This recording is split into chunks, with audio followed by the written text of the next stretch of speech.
Olá, obrigada por você estar aqui. Mais um dia da nossa leitura. Vamos continuar a segunda parte do livro de Lucas, os próximos 14 capítulos, na verdade, os próximos 14 capítulos, que são 24 nesse livro.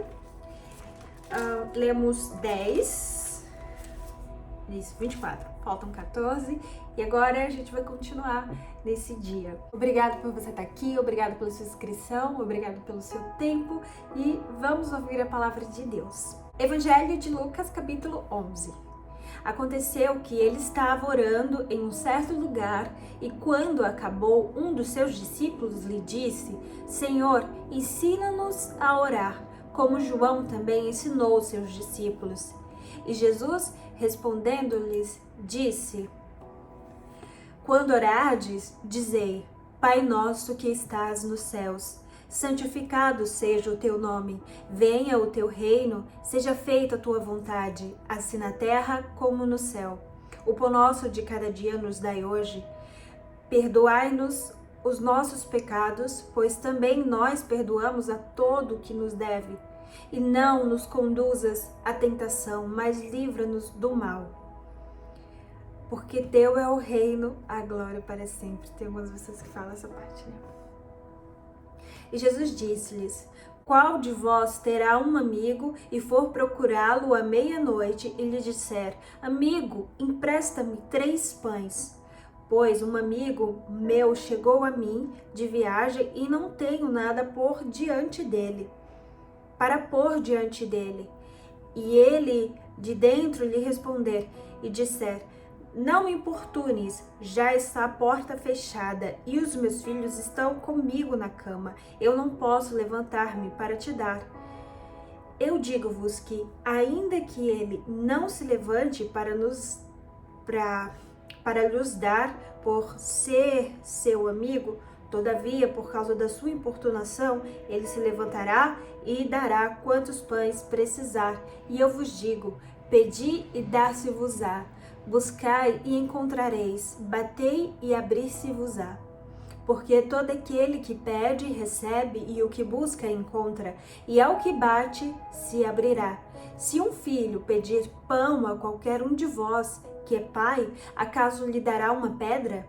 Ou se ele pedir um peixe, lhe dará por peixe uma serpente? Ou se ele pedir um ovo, lhe dará um escorpião? Então, se vós, sendo maus, sabeis dar boas dádivas aos vossos filhos, quanto mais o vosso Pai Celeste dará o Espírito Santo aos que lhe pedirem. E ele estava expulsando um demônio, o qual era mudo, e aconteceu que, saindo o demônio, o mudo falou, e as multidões se maravilharam. Mas alguns deles diziam: Ele expulsa os demônios por Bezebu, o chefe dos demônios. E outros, tentando, buscavam dele um sinal do céu. Mas ele, conhecendo seus pensamentos, disse-lhes: Todo reino dividido contra si mesmo será assolado, e a casa dividida contra si mesma cairá. Se Satanás também está dividido contra si mesmo, como ficará de pé o seu reino? Pois dizeis que eu expulso os demônios por Bezebu. E se eu expulso os demônios por Bezebu, por quem os expulso os vossos filhos? Por isso eles serão os vossos juízes. Mas se eu expulsar os demônios pelo dedo de Deus, sem dúvida é chegado a vós o reino de Deus. Quando o forte homem armado guarda o seu palácio, os seus bens estão em paz. Mas sobreveio outro mais forte do que ele, e vencendo-o, tira-lhe toda a sua armadura em que ele confiava, e divide os seus desposos. Quem não está comigo é contra mim, e quem comigo não junta, espalha. Quando o espírito imundo tem saído do homem, ele anda por lugares secos, buscando repouso, e não o achando, ele diz: Eu tornarei para minha casa, de onde saí. E chegando, acha varrida e ornamentada. Então ele vai e leva consigo outros 7 espíritos piores do que ele. E eles entrando habitam ali, e o último estado desse homem é pior do que o primeiro. E aconteceu que, enquanto ele falava estas coisas, uma mulher dentre a multidão, levantando a voz, lhe disse: Abençoado é o ventre que te carregou e os seios em que tu amamentaste.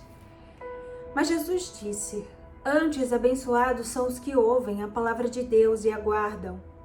E aglomerando-se a multidão, ele começou a dizer: Esta é uma geração perversa, eles pedem um sinal, mas nenhum sinal lhe será dado, senão o sinal do profeta Jonas.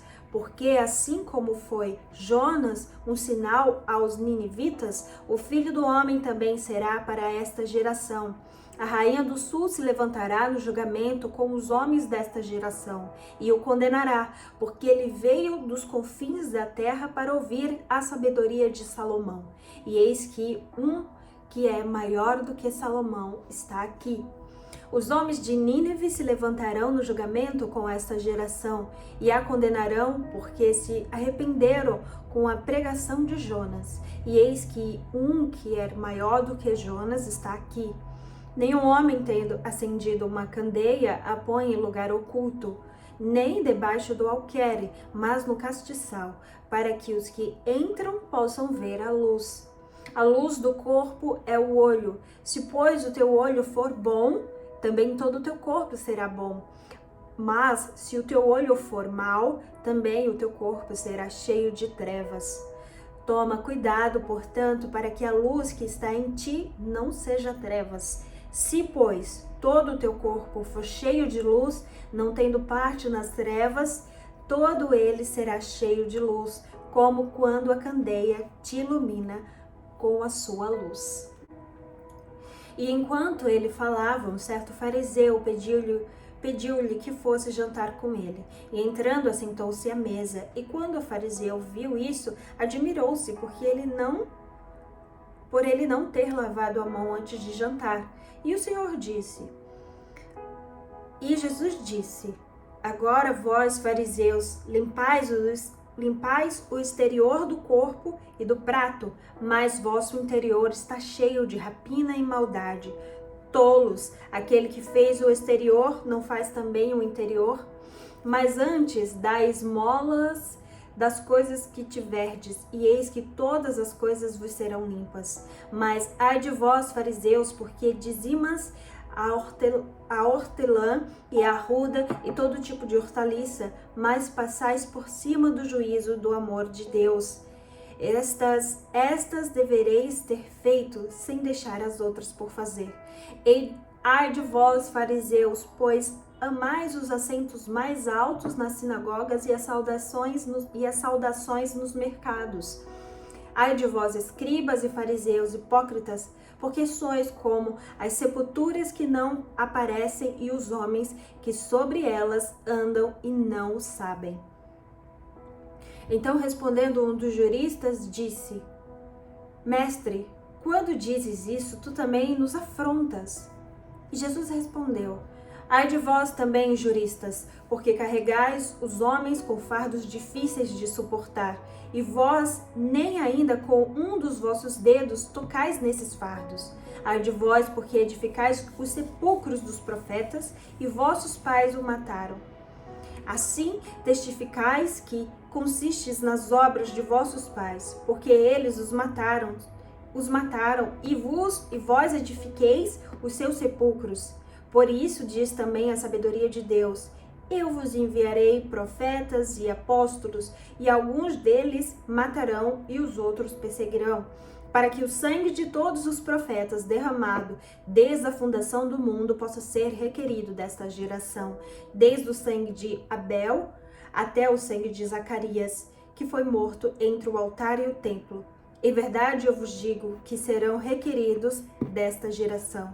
Ai de vós, juristas, porque tirastes a chave do conhecimento, vós mesmos não entrais e impedis os que estavam entrando.